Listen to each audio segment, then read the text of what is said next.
De nous montrer comment régler la hauteur du volant. Donc il y a une commande juste en dessous du volant, d'accord. Donc juste ici, on la tire et on bouge la hauteur du volant. On peut nous demander de régler la hauteur de l'appui-tête. Sur ce véhicule, on ne peut pas régler la hauteur de l'appui-tête, donc à préciser. Ici, comment désactiver l'airbag du passager avant. Donc on ouvre la boîte à gants et juste ici, on désactive l'airbag du passager avant. Système Isofix, ils sont à l'arrière du véhicule. Le dégivrage de la lunette arrière et montrer le voyant correspondant. Donc on appuie et le voyant il est juste ici. Ensuite, montrer le voyant indiquant une baisse de pression d'air d'un pneumatique. C'est le voyant juste ici. Pot de carburant, il est juste là. Le voyant de la ceinture de sécurité, il clignote. On peut nous demander le voyant d'une mauvaise fermeture d'une portière. Donc on ouvre sa porte et il apparaît. Allumer le ou les feux de brouillard arrière et montrer le voyant correspondant. Donc on met les feux de croisement, on met feu de brouillard avant, feu de brouillard arrière. Le voyant est ici. Allumer les feux de route, donc on met les feux de croisement et on pousse le levier en face. Le voyant en bleu. Prenez l'essuie-glace avant sur la position la plus rapide. Donc on pousse à fond vers le bas et on pousse à fond vers le haut pour l'enlever.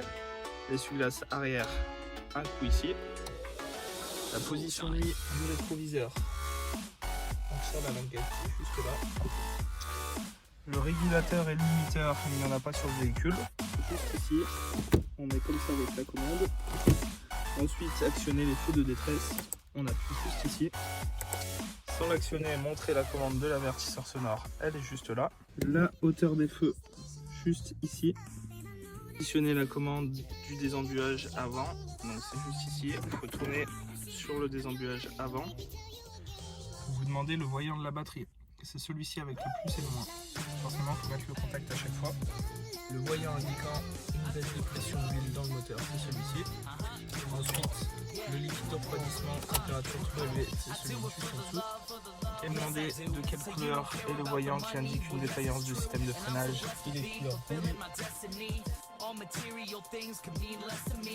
On peut vous demander actionner les feux de position, donc ceux-là. Et ensuite de les montrer sur le véhicule, de vérifier leur état, la propreté et le bon fonctionnement. Et vous montrer à l'inspecteur lesquels c'est. Donc c'est celui-ci, celui-ci. Il y en a derrière dans le véhicule. Ceux-là. Et ceux-là. Je les vois légèrement séparés. Donc on doit dire qu'ils sont propres, en bon état et qu'ils fonctionnent bien. Donc l'inspecteur peut vous demander c'est quoi propre, en bon état et fonctionne bien. C'est-à-dire que l'optique n'est pas sale, l'optique n'est pas cassée et l'ampoule s'allume bien. Je peux vous demander les mêmes choses pour les feux de route, les feux de croisement. On va mettre les feux de croisement. Ok. Feux de croisement. La boucle juste là, propre en bon état, fonctionne bien. Propre en bon état, fonctionne bien. Même chose pour les feux de route. On pousse du coup. Hop. Elles sont au même endroit, d'accord. Propre en bon état, fonctionne bien. Propre en bon état, fonctionne bien. Ils peuvent vous demander les feux d'ione. Donc les feux d'ione, ce sont les feux de jour. Donc là, il faut tout simplement éteindre tous les feux, démarrer le moteur,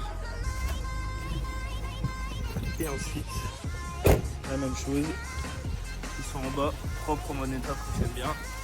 Propre en bon état, fonctionne bien. C'est juste ici, il faut tirer. Hop.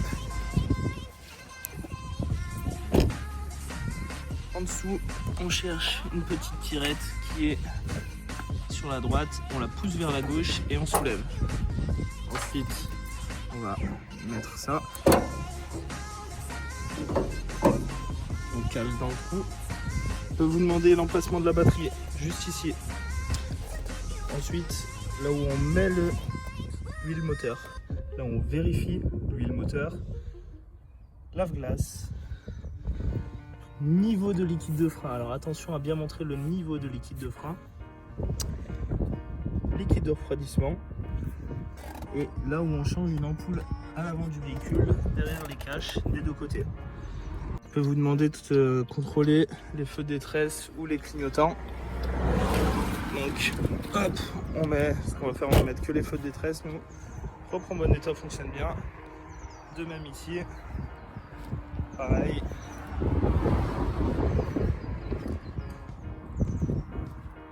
Et de même. Pour contrôler l'état des balais d'essuie-glace, vous les prenez, vous les soulevez, vous dites en bon état, pas de déchirure. À l'avant et à l'arrière du véhicule. De même ici, bon état, pas de déchirure. Les gicleurs de lave-glace sur cette voiture qui se situe à l'avant, juste ici et ici. Vous vérifiez l'état, la propreté, le fonctionnement des feux stop. Propre en bon état fonctionne bien. Propre en bon état fonctionne bien. Et de même. Vérifiez l'état du flanc d'un pneumatique. Donc pas de déchirure, pas d'hernie. Le témoin d'usure, le témoin du repère d'usure, on le cherche, ça peut être un flocon de neige, donc sur cette voiture c'est un flocon de neige, ça peut être un TWI, une flèche ou un petit bonhomme Michelin. Selon la marque du pneu, ça change. La pression préconisée, pneu arrière véhicule servé, 2,3 bars. Ok, c'est dans la porte. Pour ouvrir la trappe à carburant, on tire ici. On vient vérifier qu'elle est bien fermée et on referme. La sécurité enfant se situe juste ici, donc on l'active en poussant vers le bas. Ensuite, on peut vous demander les états de plaque, donc propre en bon état. Okay, on vérifie qu'il y a bien tous les chiffres et les lettres de visibles à l'avant comme à l'arrière du véhicule. Donc il y en a un juste ici. Le feu de brouillard arrière juste ici, propre en bon état, fonctionne bien. Refermez le coffre, vous appuyez, vous tirez, vous l'ouvrez. À l'intérieur doit y avoir le triangle de présignalisation. Du coup, nous avons le triangle juste ici. Pour changer une ampoule à l'arrière du véhicule, derrière ces caches plastiques, on enlève et on change l'ampoule du véhicule. Réfléchissant, ce sont ces petites bandes qui sont juste là.